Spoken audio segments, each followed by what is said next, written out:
Recently pocket option সহ কটেক্স আর binary যত platform আছে, তাছাড়াও বিভিন্ন ছোট থেকে বড় যত প্ল্যাটফর্ম আছে সবগুলোতেই বিকাশের অপশনটা দেখা যাচ্ছে না।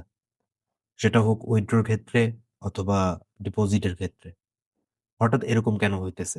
আর ক্যাশ আউট করতে গেলেও বিকাশে ক্যাশ আউট করতে পারতেছেন না, বা 2-3 হাজার টাকা সেন্ড মানি করতে গেলেও সেটা হচ্ছে না।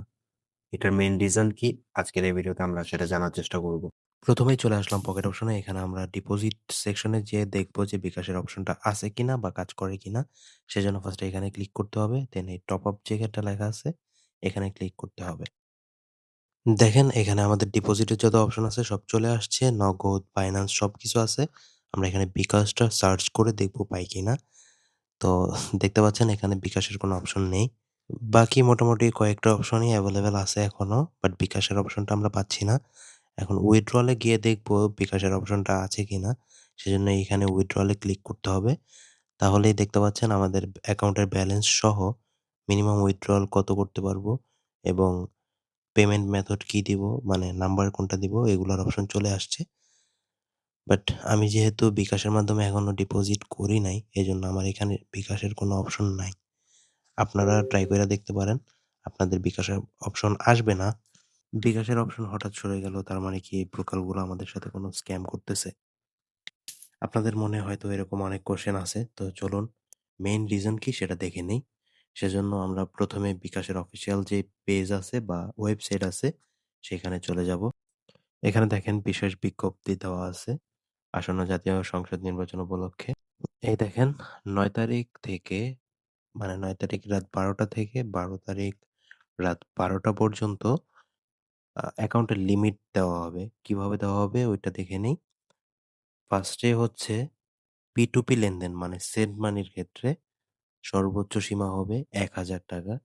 আমরা আগে সর্বোচ্চ ২৫,০০০ বা ৩০,০০০ এর মতো করতে পারতাম। বাট এখন এই কয়েকদিনের জন্য ৳১,০০০ উপরে আপনি সেন্ড মানি করতে পারবেন না এবং সর্বোচ্চ ১০ বার করতে পারবেন দৈনিক। মানে ৳১,০০০ করে সর্বোচ্চ ৳১০,০০০ সেন্ড মানি করতে পারবেন।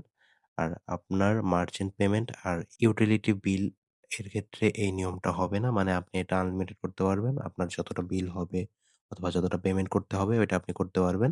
ওইটার জন্য কোনো বিধিনিষেধ নাই। যাই হোক, আমাদের যেগুলো মেইন ইম্পোর্টেন্ট ছিল আমরা ওইটা জেনে গেছি। বাকি যেগুলো আছে ওগুলো না জানলেও কোনো সমস্যা নেই। তো এখানে মেইন কথা যেটা আছে ওইটা হচ্ছে আপনি নির্বাচন পর্যন্ত সেন্ড মানি, ক্যাশ আউট এগুলো, সেন্ড মানিটা একটু লিমিট করে দেওয়া হইছে আর ক্যাশ আউটটা অফ করে দেওয়া হইছে। আপনি বিকাশ অ্যাপের মধ্যে ঢুকলেই দেখতে পারবেন। ইলেকশন শেষ হয়ে গেলে এটা ঠিক হয়ে যাবে আশা করি। আশা করার কিছুই নেই, এটা ঠিক হয়ে যাবে। চিন্তা করার কিছু নাই। আপনারা উইথড্র ডিপোজিট তখন একদম ঠিকভাবে করতে পারবেন। কোনো সমস্যা হবে না। এই রুলস করার সময় হয়তো অনেকের ডিপোজিটের সময় একটু প্রবলেম হইছে। লাইক ডিপোজিট করছেন বাট ব্যালেন্স আসে নাই। এরকম কেউ যদি থাকেন তাহলে অবশ্যই আমাকে নির্দ্বিধায় জানাতে পারেন।